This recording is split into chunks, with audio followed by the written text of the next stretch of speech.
mboka ba détourneur ba leki belé, ce qui montre la suffisance que baibali ko kamba bazali na bosenga ya ntombo te. Alors si que le nom de Satan primerait sur nos églises et dans des têtes de dirigeants des églises, alors il faut savoir que la gestion de la République démocratique du Congo ne serait-elle pas sous influence biblique, tandis que nakati ya mangoma baibali ko kende tilelo milolona milelo. Si le gouvernement était capable de tout faire, allez-y comprendre que l'un des ministres a une responsabilité et une carrière à jouer juste après ses actions. Alors, si un gestionnaire commence à se justifier, ça veut dire sa gestion pose problème. En direct de Kinshasa, la capitale de la République démocratique du Congo, sur les antennes de Show TV. Batata, Bamama, Bandeko Batali, Mbote na bino pe boye malamu na manaka mokolo malelo tozali na esengo ya ko présenter les bino yango après la pluie, un bon moment pour la première fois na Kinshasa. Mbule beti na tamboli na kuti bisika misusu mai ekauki. Malembe.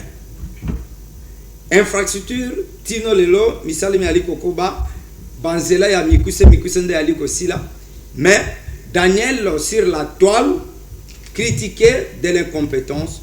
Avant la fin de cette émission, je dois y faire un point de vue. Je dois parler du dossier de RVA, dossier Raskin, et aussi Onatra avec Martin Lukusa Chiba.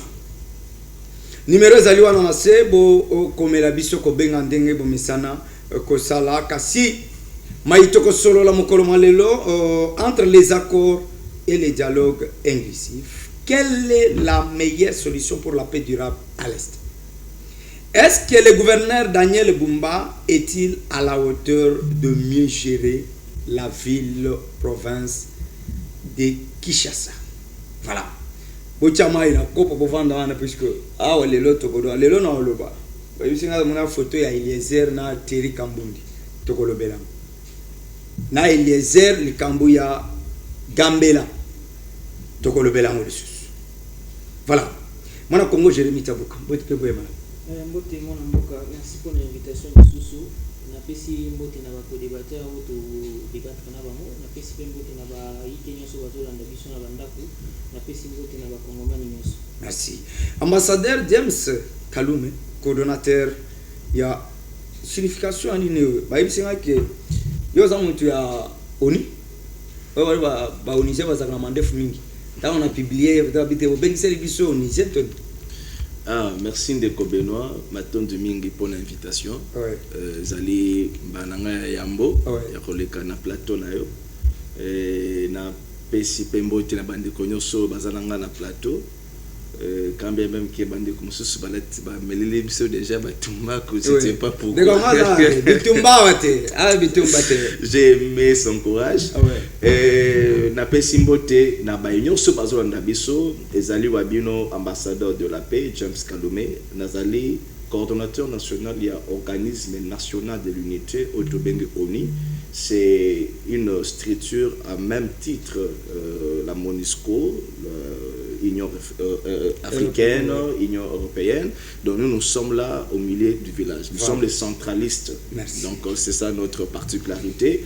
Et na pesimbote na batutu oyo bazana kolela parce que y a eu plus de 86 morts jusqu'au Koufa na est.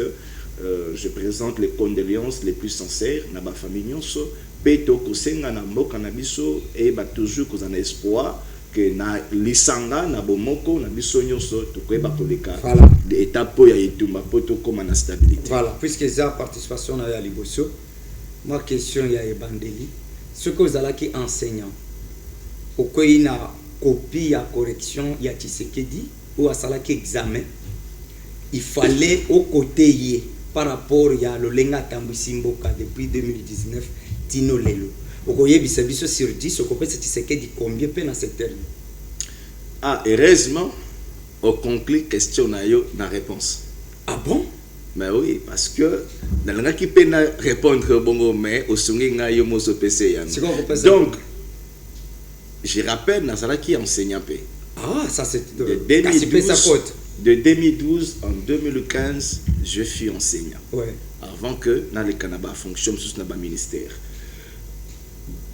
Ma protaka mokonza mboka to pe gestionnaire il y a une institution na malobate na climat na clivage politique ti mais ba contakaye ba corrigeaka ye par rapport il y a programme d'action na ye mais programme de na tout on peut ça combien rapidement na lobby boy ce qui te lobby to bana ko compter ko senga to pas non je suis pas tshisekidiste non mais aux bana ko pesa point aux enseignants non na ko pesa point il faut d'abord tous dans toute une émission to la kisi donc secteur par secteur to la kisi ba taux de pourcentage selon na suka na to conclure à un pourcentage.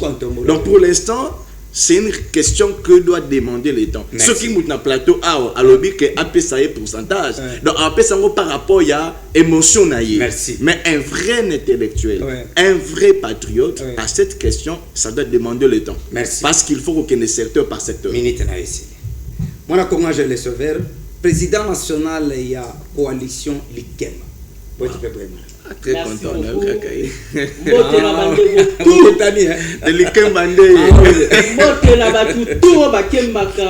même la présence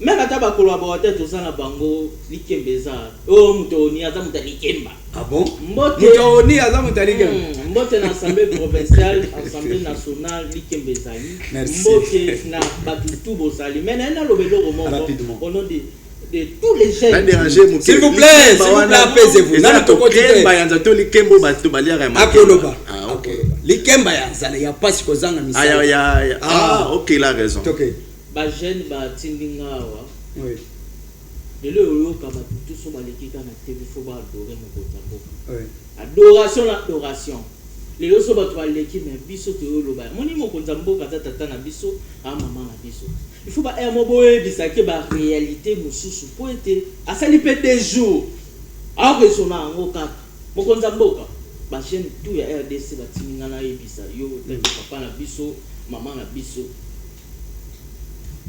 ba jeune ba osana ba société ba libanais ba indien ba sénégalais ba jeune wana pe baza ba congolais te transfert ba zo raté colis ba zo raté zela ka 100,000 francs na yo en plus ba chef ba entreprise to ya ba société wana ba ko mo faire souffrir jeunesse congolaise mokonza mboka bana moto ba yo na yebisa yo tracasserie soutenir na bana moto ko bazuba courage merci et s'il na lutter non rapidement na ministère na biso ya formation professionnelle ba komi ko escroquer jeunesse congolaise ba mbongo escroquer komi kuna ba konza mboka botala ngote merci jeunesse wa likemba o ba bote bango na mbongo matembele ndunda pondu na lobango plus chef bo kanga mo biso ba to ba likemba so to su na tongo te merci soit au lien la pourquoi tu au lien la tour maman la biso ba beti ba 10 30 ans na musala ba wende pour les biso to koma ba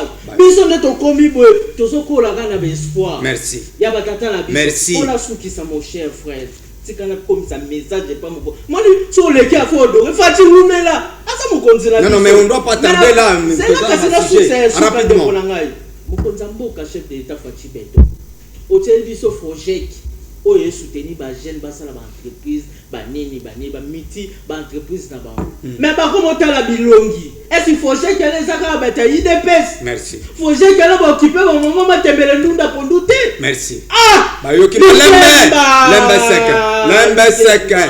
lembe sek bitumba oya panzeli biso ba caméra na ba micro voilà mona Congo aujourd'hui gouvernement congolais et bandeli ya le belia tata mokoza ekolo na ko négocier ka ta mokolo moko te na ba M23 ba patin ba ike mususu ba sutuka boye moko antombolo ba kei ko solola na ba M23 gouvernement congolais ba sona ba M23 na doa mais ba yimbo ko bali ko mituna entre dialogue na ba accord ya liko se signer libanda solution na bituma ayeste koyana ni et puis na kati wana il faut savoir est-ce que Tshisekedi refuse le dialogue. OK. Merci 3 minutes hein? merci pour la parole. Question essentielle, vous savez situation est wana ezo traverser bandi lelo te tobandi nango banda 96 lelo biso mpe toya kokuta yango tokoli mpe tobotami tokoli tozomona situation wana ezo continuer toujours. C'est bien effort au président de la République à Salili, na gouvernement naie sur le plan de Pezonga, qui sur le plan diplomatique, et on a toujours continué dans l'eau.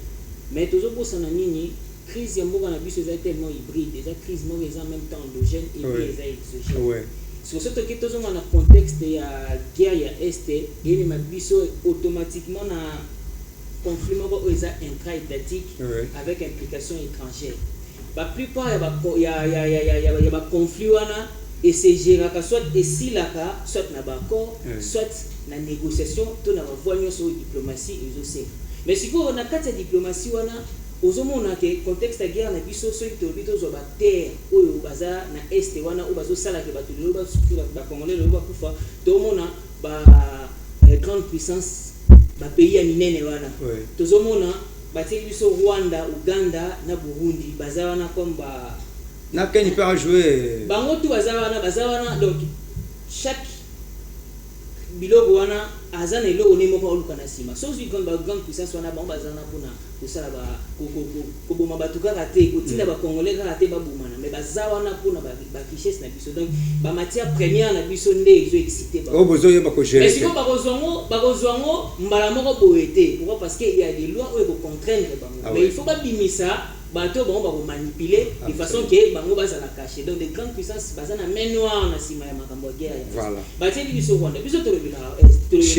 oui nazo ke mane pesa nga mama tango allez-y tolobela Rwanda to signer ba accord on a na mboka na biso on a plus de 9 pays voisins si les 9 pays voisins on a plus ou moins 3 pays au etaka biso kimiate si ko mukolo 9 pays voisins na ba côté na biso to suka ya on a senga toujours na isa même na yona loba mingi pe na loba on déjà na émission na yoke nil eloko moko te ekoki ko sala pays à la makasi ceux qui armé azate parce que armé dans un monopole ya osala ni monopole ya ko sécuriser intégrité territoriale et puis na population na ye donc ceux qui armé na biso za makasi te to ko bandaka ko signer ba accord to ko solution te. Merci. Mon ambassadeur, est-ce que vous pensez qu'aujourd'hui avec les initiatives au gouvernement congolais a tient en place tantôt tozana Washington et moko tozana Doha à l'interne bani ko senga dialogue? Est-ce que Tshisekedi s'en fout na nyonso ou il veut s'accaparer seulement du pouvoir? Merci Ndeko Benoît. Vous savez, lorsque tu as touché un point sensible comme il y a sécurité en Mboka, tu as maïl été collé kabatoyo, tu as maïl été collé kabato bazananda. Pour bazananda bazana boanya collé kapar. Tant que nous babiso do koleka. Mais là ils ont empêché bango ba moyen makoki koleka la TV. Si passer à la télé zaki facilité pour la mutunyoso. Mais les ba mingi ba limo na ba plateau. Alors, nous ne devons pas engager un débat contradictoire. Nous devons plutôt apporter les solutions.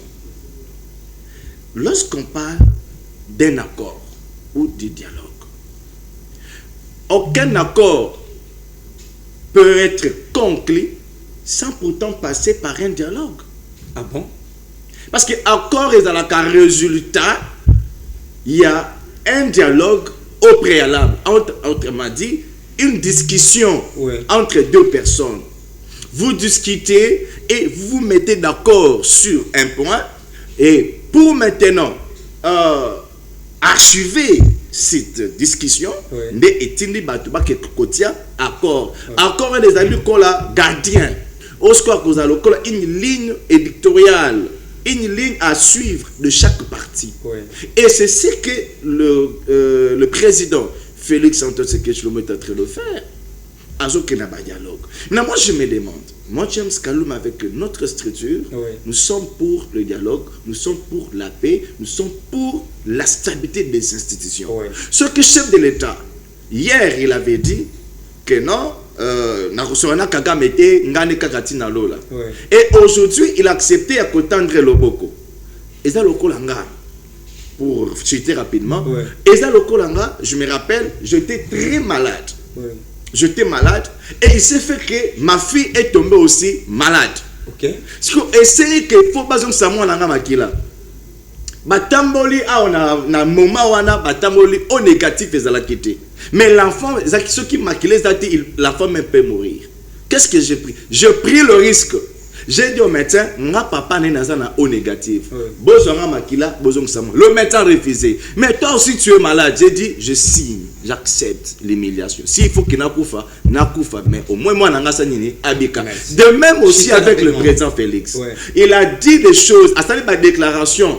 Mais lelo a zongi na ba déclaration na yemoko, c'est-à-dire il a accepté humiliation wana ba Congomani ba fingaye. Un président sans position, un président qui change à tout moment, mais pourvu que qui est le Congo. Merci. Alors moi j'estime que c'est la conclusion qui justifie tout. Merci. Ce qui d'accord a signé Ememi Kimia, gloire à Dieu. Ce qui n'est Ememi Kimia, c'est par là que nous allons le juger. Tu nous as fait passer l'État inutilement. Alors que non, papa, le Joseph Kabila n'est pas poursuivi en justice. Non, c'est un exemple à dire. C'est un exemple à dire que j'adresse au chef de l'État Tshisekedi. Ne pensez pas que vous êtes éternel au pouvoir. Merci. Ne pensez pas que tu seras intouchable. Merci. Donc après ton mandat, si tu amènes le pays à la destruction, tu seras aussi jugé comme aujourd'hui vous avez jugé Joseph Kabila. Merci. Voilà, tu comme un pays à Chassalon. Voilà, moi, Congo, Angelo le Sauveur. Tata mokoza ekolo ngai na Kagame toko solola albagi soki na lola na kosona ba patente koto ya bipoto cha dialogue na kati ya mboka il faut bato babanda d'abord au dénoncer. Ma question, depuis que le président de la République a dénoncé Kagame, diplomatie agissante a memi biso na scène mondiale à Saliboy, est-ce qu'aujourd'hui la meilleure des solutions par rapport ya makamo maliko le kanana mboka iyo mukonto mulozo bik na ye atia mukoloto et puis to kana dialogue to bungisa bango cameraman ke bara na yo malamba saka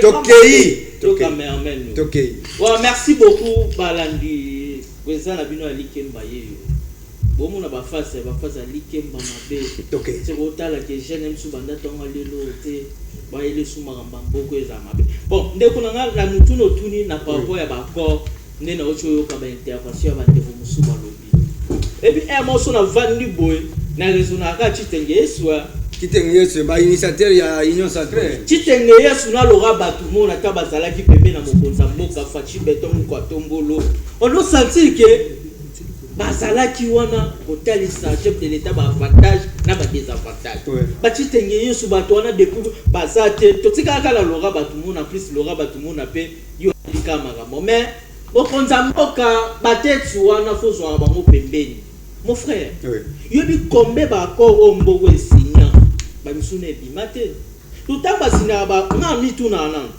vision mokonza mboka tilolo ezalaka. Exact. Le peuple d'abord. Pour vision mokonza mboka ta bayoki magamba tomboki vision se ko na mai e komi ba jeune bokende kisoda les autres ko ba problème mais biso tozala ba insécurité za mo mukina kata mboka mais au mona yana na tunaka na mwasala congolais ngo pe auta wapi o ba docteur ba professeur ya ba université o ba ngaza docteur yo mutoza aussi opportunité ya na gouvernement aux autres travailleurs pour ça na binoni alors dialogue ngo to non mais minute ba tu bazo conduire mokonza mboka par rapport à ba idée na bango esa malamu to otala ka ba professeur otaka ba docteur ba licencié mais sur intérêt ni bino bozala pembe na mokonza mboka mokonza mboka boyi ko soutenir to ko sunga ba mama ya like mama tembele nguta na bisa bino j'étais par là c'est là non s'il vous plaît on n'a pas beaucoup de minutes s'il vous plaît oui combien de familles ba perdre ba na bango ba tata na bango ba nokola mo ka lelo po qui se que président na biso au pouvoir merci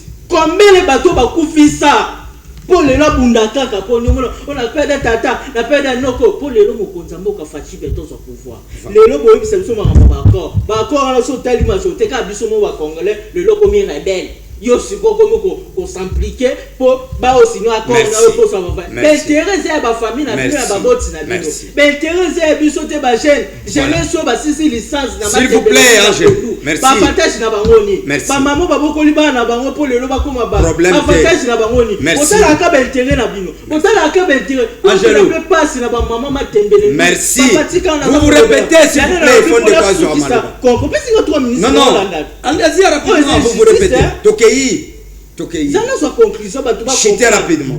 Biso ça na te pour ba dialelo. Tokei. Tondima ba likemba la biso ata to zuite to lingaka mboko. Merci. Pour la conclusion ba accord to senga mokonza mboka fachi beto moko tombo. Ba conduire yo na yamo. Merci. Ba tu o ba liba salir réputation na personnalité na ocha bon na mobali. Merci. Ba accord obino bo sal importer les jeunesse congolaise na nini. Nini eko bakisa. Merci Angelo le sauveur. Merci. Merci. S'il vous plaît. Merci. Merci. Moi au Congo, quoi que l'État entre RDC et Rwanda, l'émir du Qatar n'a boyé na Rwanda lali, mais Namboka Nabiso a sali 2 heures.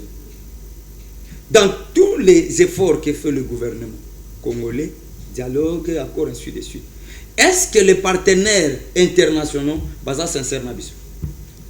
Bon, na pesina nous mbote na balandi nyonso ya émission na biso Parlo Congo. Mbote likemba. Na pesi pe susu pe mbote na bandeko nanga o tozana bango na kati ya plateau. Ouais. Na se ba téléspectateurs nyonso bali misapo na retabino mo boyebi gouvernement oyo na batu na ndenge ba okamba mboka na ndenge moya mabe kubanda wileriti na consommer 37 minutes nzela ezate. Okay. Bon. Na o etali makambu ya Qatar pona ngana olobaki non leadership Ouais. ya gouvernement place eza faible. Ya mibale soki totali alongwe pa na aye na Rwanda alali alamuki na tongo akemwa barankusi to mone na bilili na Kagame batamboli azola tse bangombe ni tout ça après kosi sa tourisme kuna aye ao c'est comme si awa salaka escale na robate yino ayaki awa pona diplomatie ou ça pona kotama mambo ya crise ya Congo non na place ale kambala moka bino na sana no escale na Congo na tana mboka ngona zoyoka nana na sango na mona ngone nyiza apona zongi pananga awa sali escale a consommé combien des heures du temps après asilisi akei eloko wana ebongi ete ya bongo ba dirigeant congolais Na Martin Fayulu pe. le na lobi ba dirigeant congolais Tango ko tukuna ke lobeta pe bandembo. non le président Martin Fayulu aza sportif Mais tu sais que les Azaka pe gardien. S'il vous plaît. Tokei. Gardien wa. Tokei. Président Martin Bana Sainte-Thérèse. Abeta Bana Sainte-Thérèse ayebani. Deko Benoît. S'il vous plaît, apaisez-vous. S'il vous plaît, apaisez-vous. Laissez-moi citer, s'il vous plaît. Justement.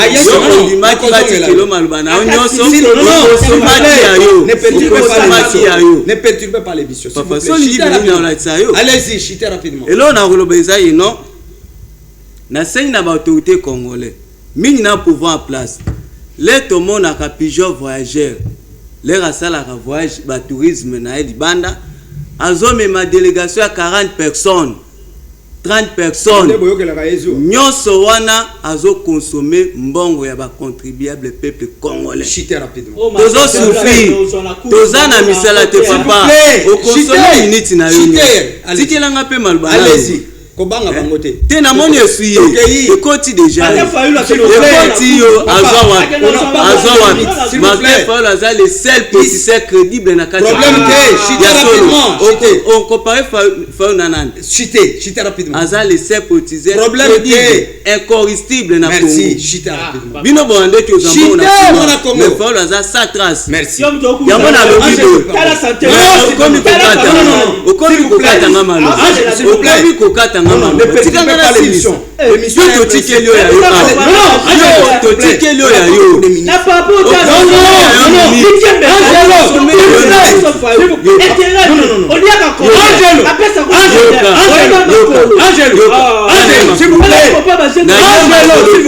s'il vous plaît. Pas beaucoup d'émissions. S'il vous plaît. Chutez rapidement. Angelo. Sinon vous serez sanctionné. Vous serez sanctionné. Allez-y rapidement. Chutez. Mais non, comprendre. Chutez. Ye totikeli ya yema lubasilisi. Siko comme tu nango akomokata malo. Vous êtes protégé. Non. Quand ça bango bilo. Yango na lobabo. Allez-y. Pour ça la tourisme. Ouais. Azo même avec 40 personnes. Mais total la muninga ya ayena combien de personnes? Ya biso so ake libanda ba ça une semaine, 2 semaines libanda. Merci. Par voyage les ont coûté plus de 300 000 $. Merci. A comme même na ba 1 million de dollars au ticket de consommateur. Pigeon voyageur. Merci. Il est le président de la République. Pigeon voyageur. Non, pas pour. Non, s'il vous plaît. Il n'est pas un pigeon voyageur. Il est pigeon voyageur. Mon ami, vous savez le principe de mon émission. Oui. Allez-y. Apaisez-vous. Ok? Il est le chef de l'État. Il mérite du respect. Non, s'il vous plaît. Moi, Congo. S'il vous plaît. Apaisez-vous. Oh. S'il vous plaît. Jérémy. Est-ce qu'ici, aujourd'hui, la gestion de la ville-province de Kinshasa est posée problème? Baïke, Baliko Bengisa Daniel Bumba, Kotali Saye Sengeli, Abimise plutôt Mayelo Yayekola. Mais il se pose un problème. La gestion de la ville-province de Kinshasa est vraiment vaste. On sait où commencer. Mais par rapport à l'infrastructure où ils allaient déjà en place, quoi que Misali Aliko Goumela, on peut encore donner de la chance au gouverneur actuel et aussi lui donner un conseil pour aller rapidement à la solution. Vous avez 2 minutes. Oui, merci mon Amboka, merci pour la malouba sousou. Question Daniel Bombana tout le un peu trop, na ba émission nyonso partout to ya ka tout le je suis qui ça na raison ndeko na ngai ya le bien sali 37 minutes pour non ya menga na sala ta plus de 2 heures du temps pour non ya. Merci. Même ça une fois na émission na ok surtout ya na ba émission na yo. En tout cas photo mission mais là déjà ba kisa hémorroïde. Des grands zilo les autres.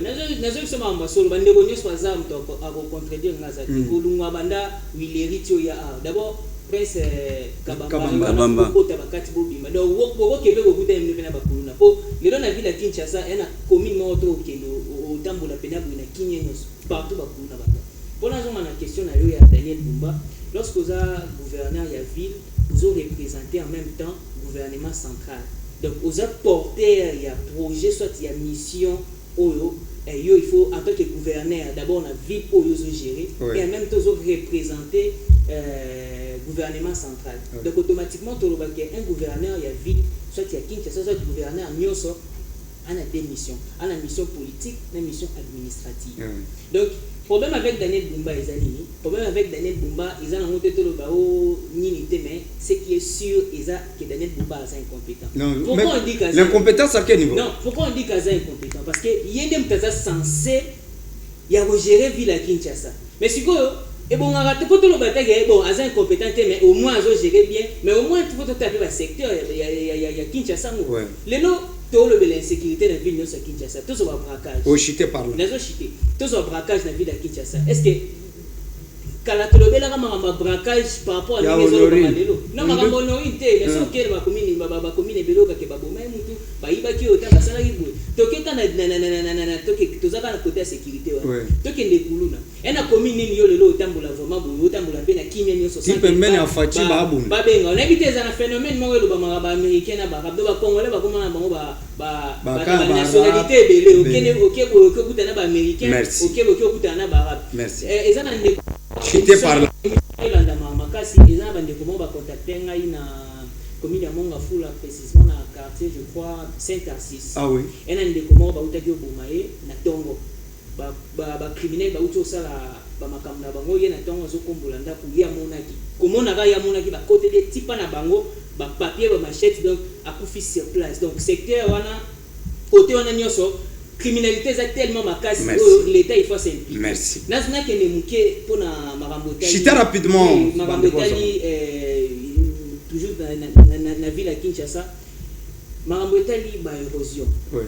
na loba na émission na moko na lekaka na loba na yo ke problème ya gestion ya ba déchets na ville ya Kinshasa.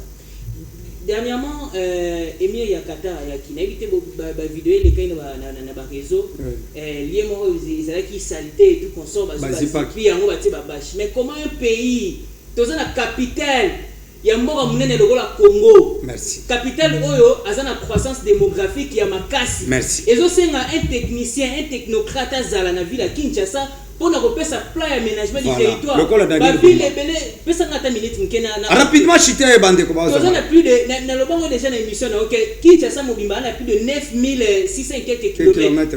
Oui, parmi tous les 24 communes, Sozi Maluku, Ozuna commune Ntele, a répondre à plus de 80% et Kinshasa Mobimba. Ouais. Si vous avez une commune, on est tonga maté. Batu ne sont pas confinés toujours dans 22 communes. Merci. Mais si vous avez une commune, on lieu batonga, ba aménager territoire de façon que batu et désengorger batu.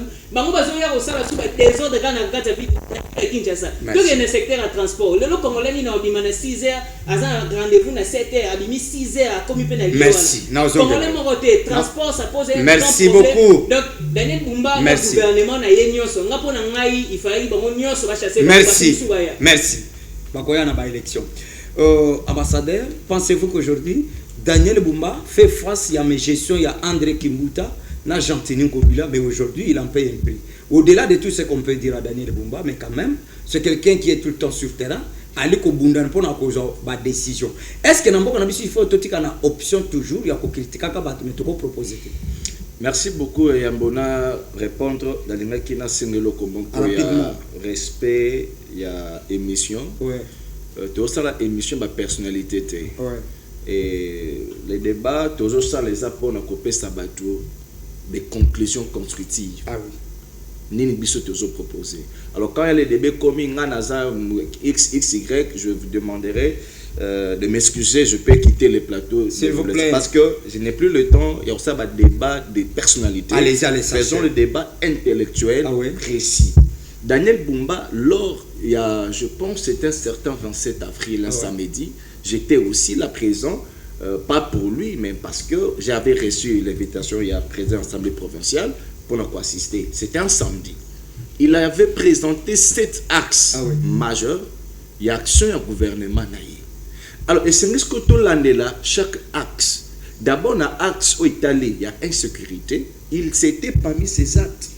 Ces axes à l'Obaki, que à côté en place unité spéciale, il y a intervention pour éradiquer le problème d'insécurité. Est-ce que a-t-il déjà unité wana? J'ai dit oui. Mais pourquoi est-ce que la criminalité est aussi là? Parce qu'il n'y a pas une politique d'accompagnement. Il n'y a pas un financement. J'étais avec... mais on dit que c'est le gouverneur, le gâté dans le gouvernement central. Permettez-moi, Papa Benoît. Nazuli Kamotali a insalubrité.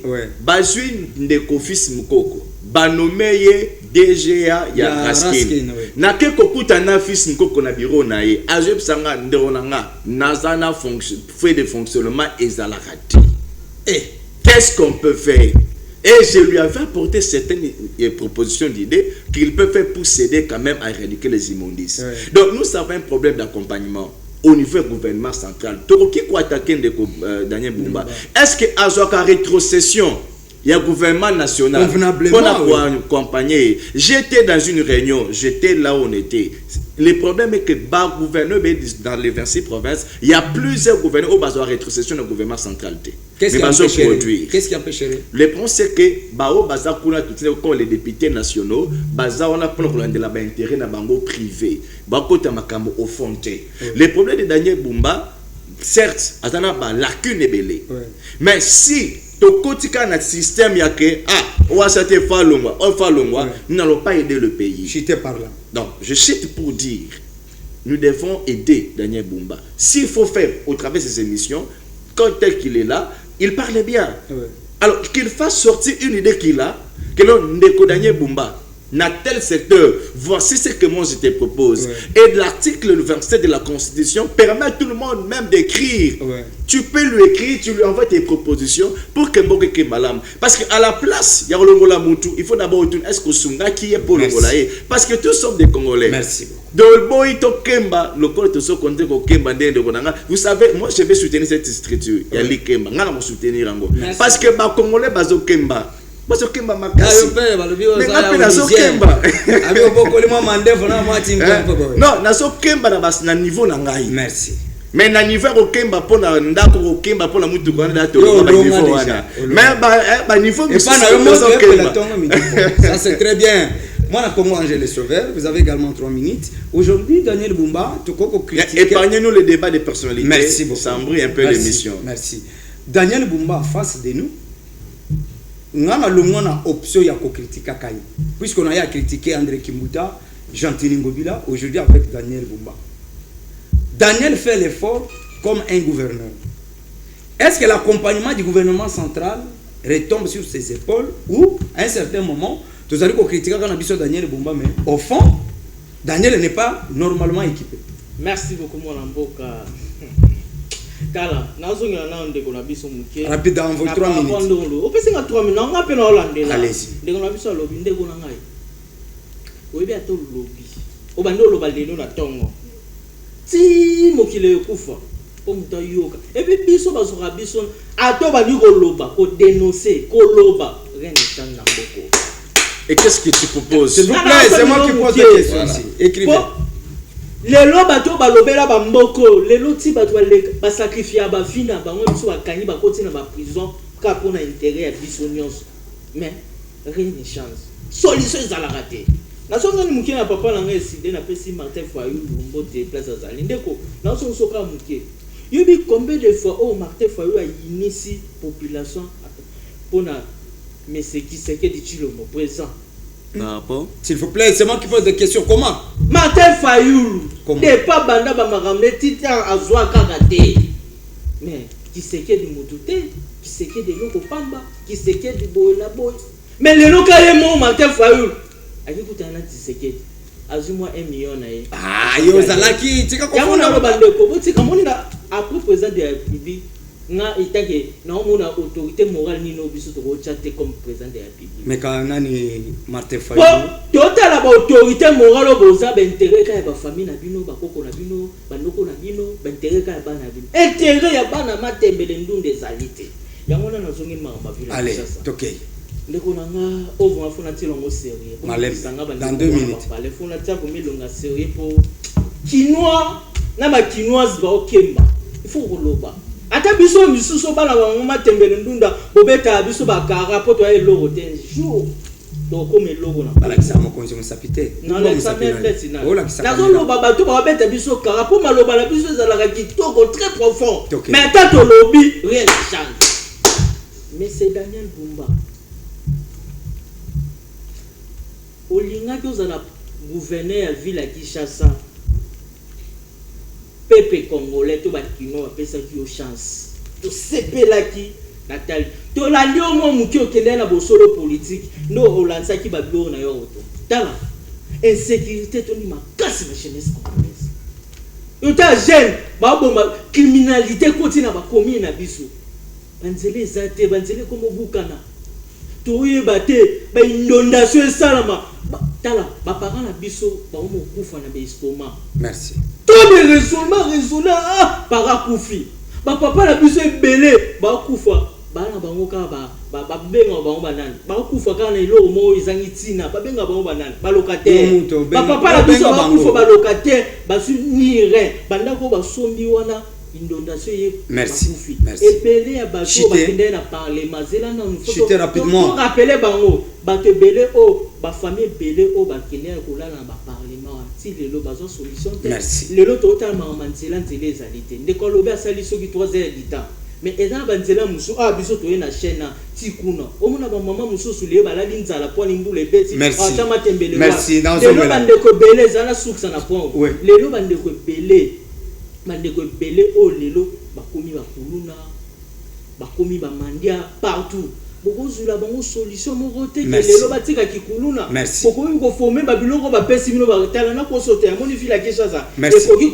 koengage bajene ebele Merci. ezaka par rapport à Merci idéologie beaucoup. na par rapport ndenge okenda Merci. suffit na vila keshaza Matondo mingi bayo. kopesa ba Non, non, Angèle, s'il vous plaît, minute na ici. député provinciaux Merci. si vous n'assusa wana c'est très capital ba député provinciaux opesa bango ba société po bango ba yebi ba komi na bango Merci. ba yebi ba komi nini o bango osa ba bukumesa na biso ya ba komi ba selo mo Merci. bumba ba tu ba Merci. ba biso chèque ba bukumesa Merci. Moi, dans Congo, aujourd'hui, bato mususu bakiza Martin Fayulu que avota ye mutu asala ke Kimbuta comme gouverneur, to critica Kimbuta, to critica Jantini Ngobila, aujourd'hui avec Daniel Bumba. Est-ce que Sengeli na biso to kendaka kaka na ba critique, to ko proposer te? Ok, merci beaucoup ndeko journaliste. Parce que nanyina na longola ignorance oyo, lokuta moko oyo, groupe moko ya individu. S'il vous plaît, apaisez-vous. batika ba Na koloba Non, non. ça concerne Angèle, Mais tika ya ndeko, loba, vous mais dérangez sentez-vous à l'émission. l'aise, non? Allez-y.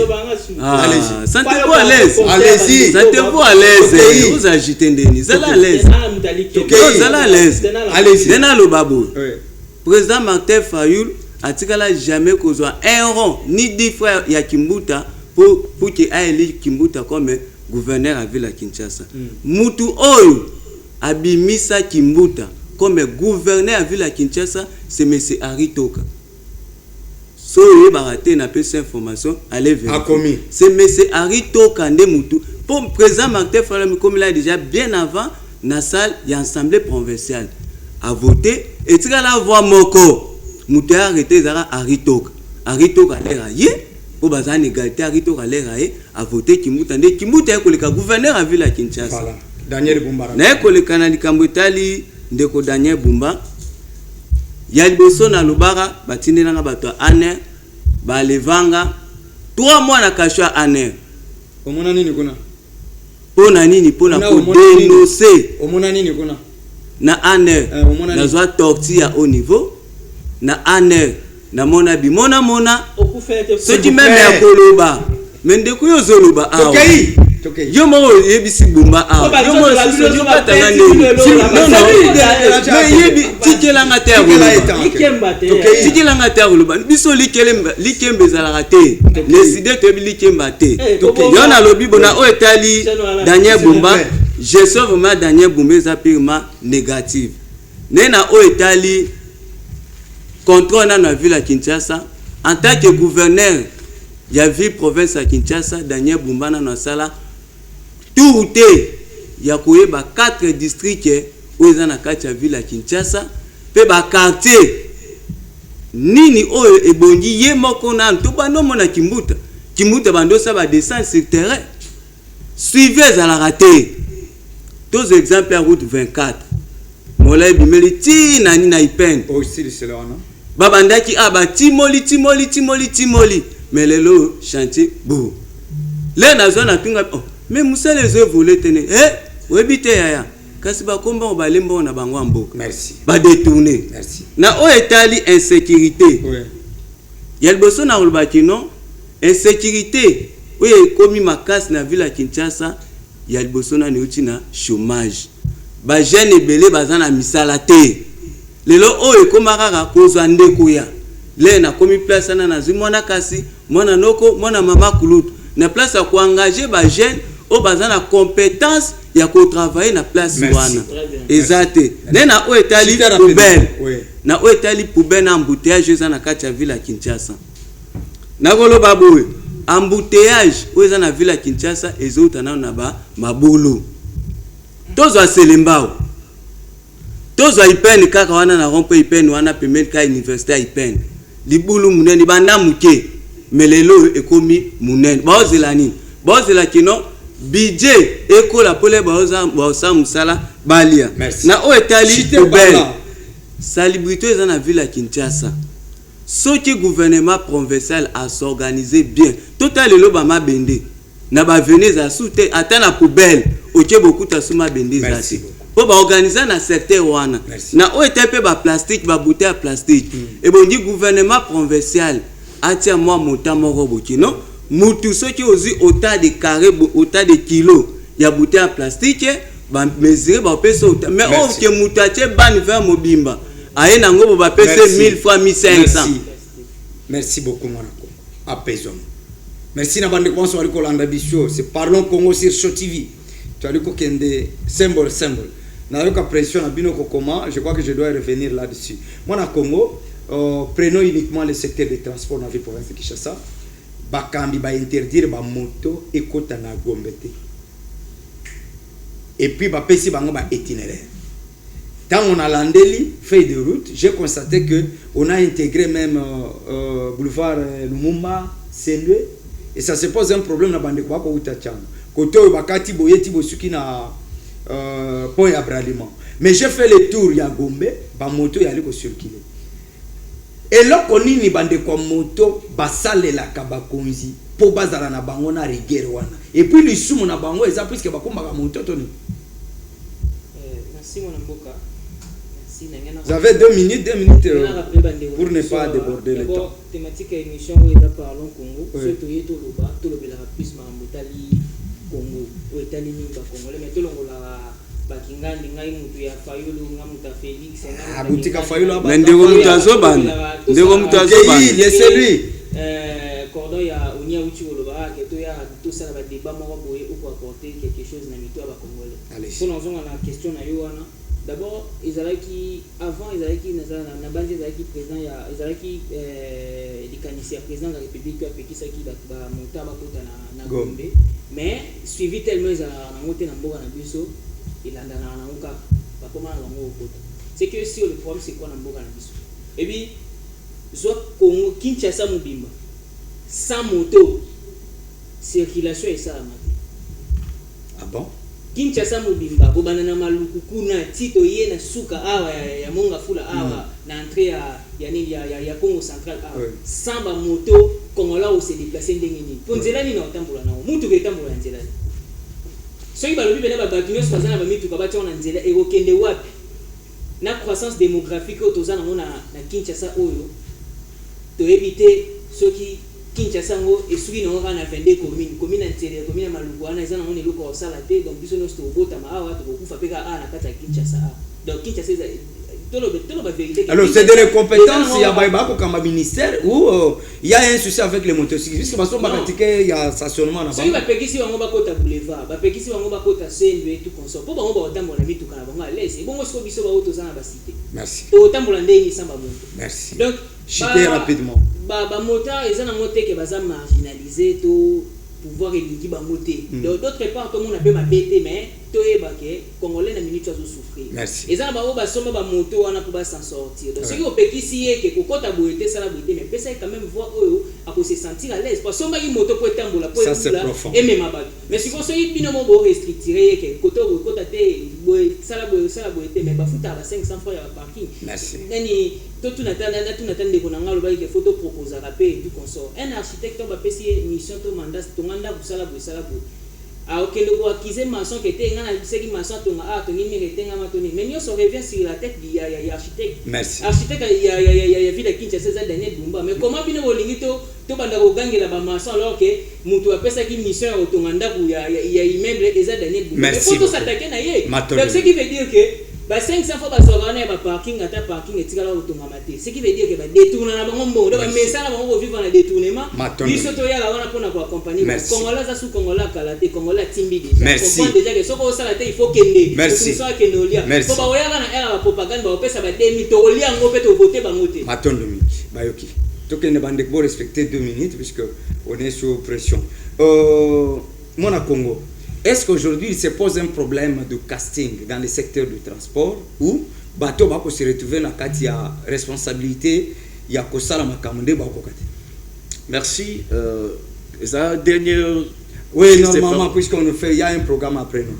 Ah ok. Bon, Yambona il y a le motuna nayo. Nazo faire passer un message encore rapide et puis c'est très bref.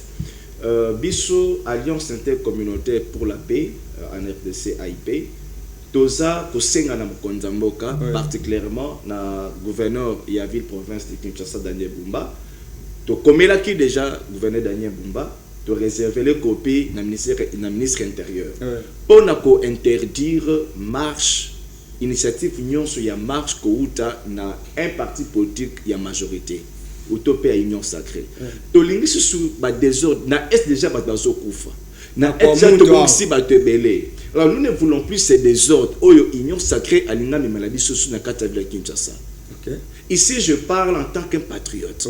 Nous sommes là pour la paix et l'unité. Mais quand on a une unité, mais il y a au travers famille politique nae balak c'est moi bonne volonté, il y a unité wana.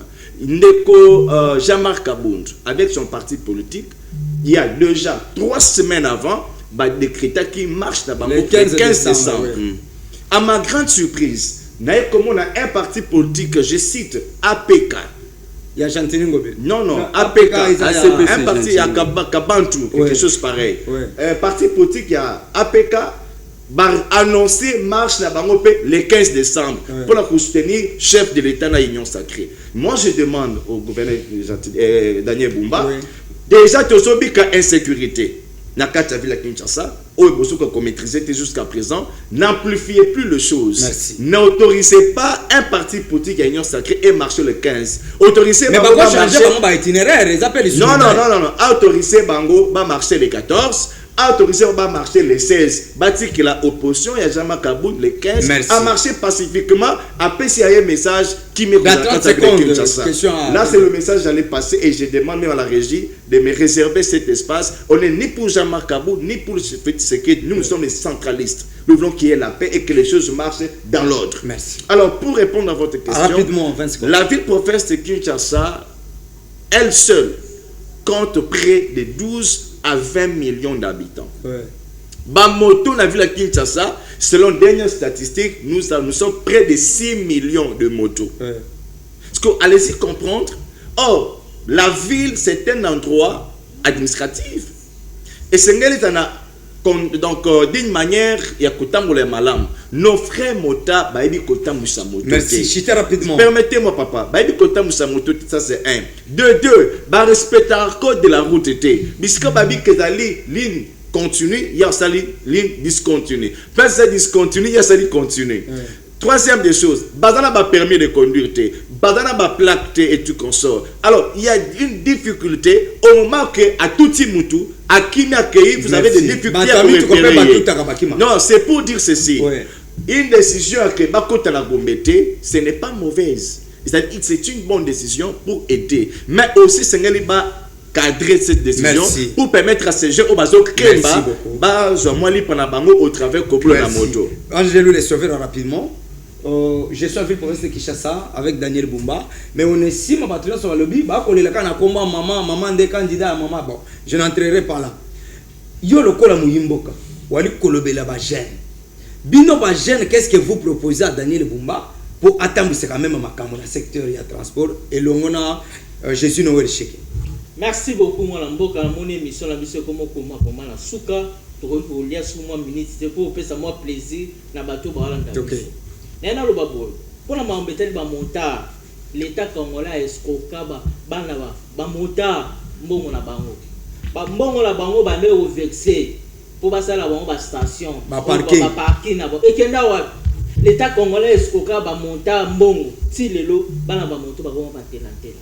Yango la ngape na zo yebisa lisusu ba transport ministre ya biso ya PPM ministre ya transport Jean-Pierre Bemba botala ba mama o bazo kemba mama na kila auta kingasan ati oteka na zandu fond 10,000 azu bénéfice mso ya 5,000 pour bana balia akomi na re transport mutu na mutu a respecter nini na ngote omona transfert kumba 3,000 francs 4,000 population za na likemba ba mama la bokela ba mama biso wete ata mama papa la biso débrouillard mususu akela entreprise ba pesa ni transport ni lo moi 1,000 francs na boulé na koma na re na beta makola koma na re na zo amoli transport e baluki merci suivi madame ezate je pembemba ministère de transport va pesa que ça pour oui da pe ba mama kemba o ba est-ce que ba na ba permis eso ça la vraiment malamu te pour na suki sande bolanga na beleli na ministre ya genre de famille s'il vous plaît ministère de salami tala ba jeune o mike sainte 8 ans ba kona bango ba tikoti ba benga bango na TikTok Et ça va bien. Moi, 8 ans, à tout le babousoba, ministère à jamais fait. Vous savez, merci. On les années, tout on dit pas na bango la et ça là. Si vous prenez que le sur le ministère, il y a balé, il y a ministère, il y a sport. Didier Bouding. Si le lot, il a foutu né si là té. Tout à la peu bateau, ba beta ba balé na ba zelu ba sable ba nil. On peut pas sortir mon souci. Quand tu as la carte, équipe nationale, sur Bajeno Bunda pour les Européens, et son Abinoni. Merci. L'équipe nationale. Merci beaucoup. Il y a un autre 5 ans à la bande de Cognon sur Bobetara. Maman Makemba Matembelundunda pour sa patience. Merci. Bissobanali. Moi, na Congo. Conclusion. Conclusion par rapport à oui, par rapport à la situation. S'il vous plaît, situation de transport dans la province de Kinshasa. Tout le monde qui va longola Kibo Bamiso va remplacer Jésus. Mais jusque-là, nous enregistrons toujours la défaillance côté de la gestion. Quelle est la meilleure solution dans les camps de transport dans la ville province de Kinshasa? Bon. Et là, il y a non, basala qui a contrôle ba permis. Somme toza na permis te ko futi amande. Parce que mbongo wana ekinaka wapi? Point d'interrogation. Yami balé. Ce total sérieux zate na ministère du transport. Parce que yémono numéro 1 ministre du transport Jean-Pierre Bemba. Depuis que nomai ministre du transport atikala ko tialo ko ataju morote na cabinet du ministère du transport. C'est cabinet wana ministère ni komande na ndako. Oui, na ndako na ye. Oh, comment remise le prix salema kuna. Na ndako Bemba. Na ndako Bemba. Atika jamais ko koma wana. Bemba nyonso ba arrêter nyonso ça na ndako na ye. Vous maîtrisez ce que vous dites. Mais j'assume ce que je suis en train de dire. Bemba na cabinet na ndako na ye azo vendre na bana. A transformer ngo na ndako na ye. Na zolo bango je pèse mes mots. A transformer cabinet ministère mombekoma na ndako na ye. C'est ndenge za wana. Ye mo na Bemba asala la descente na terrain. Les rosa mokonzi ozabongo mwana musala ya batozo diriger. Bemba za mwana musala ya biso peuple congolais. Et mon peuple avandi faut kitarana nous pe na nzela. Atala. Qu'est-ce qui se passe? Na ye pa bande kona biso ba monta. Eloko oyo e komi civil à Kinshasa nanu bona ba monta débordé. Il y a le bosso cause où tu pas monsieur Augustin Kabouya. Pourquoi na lobi bongo passé monsieur Augustin Kabouya azu ba combattant. Il y a IDPS apesi bango ba moto. Abi ba moto na pesi bino. Ezaki non. Yo ça na allégation hein. Mais na roya wa na plateau. Allez-y, na ba pamba sans avoir la. Mais c'est Kabouya apesi ba combattant IDPS ba moto. Ayebisi bango lobi lokola boyebi bikete lokola boleka na ba de l'école te na récompenser bino pona ba bureau bokokate bo vanda awa bozwa ba moto soki likambo ezali c'est le comment ba vanda bo ba benyi na moto alendenye za bo kendo tumba siège ya jamais Kaboul ba montagne nyonso ba se concerter ba nyonso ba seni tina siège ya jamais ba tumbi ale ba demaye ba moto ba mais ba ja de l'ordre baza. Merci mwana Congo. Je crois que on ne saurait pas aller plus loin. Ingénieur Étienne, accorde-moi 1 minute 30 secondes dans ça la mise au point. Il y a Daniel Bumba. Ça m'a fait rire, mais à un certain moment je fais le tour ya Kisasa Ngaimoko lobby. Ce que je demande d'abord au peuple congolais en général, au peuple kino en particulier, c'est quoi? Puisque critique to banda na ngona André Kimbuta, to ye na ngubila, lelo to zana Daniel Bumba. Plus à un certain moment, Makambwali Kosali ali comme on en a été. Puisque Daniel Bumba ndenga ali wana, ce qui est vrai que je serai attaqué de tous les mots, ce qui est vrai que Daniel Bumba fait l'effort de se montrer en face du monde qu'il est capable d'apporter un plus dans la ville province de Kinshasa. Alors, qu'est-ce qu'il faut retenir de Daniel Bumba? Daniel Bumba ne gère pas seul la capitale. Na disposition à Daniel Bumba, bachelier, ba ministre.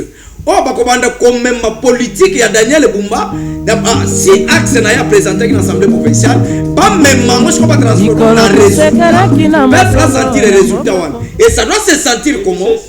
Dans la mesure du possible que Daniel Bumba abengisa bandeko bonso bali kokamba na ye, notamment ba ministre oyo baza na gestion oyo ya ye.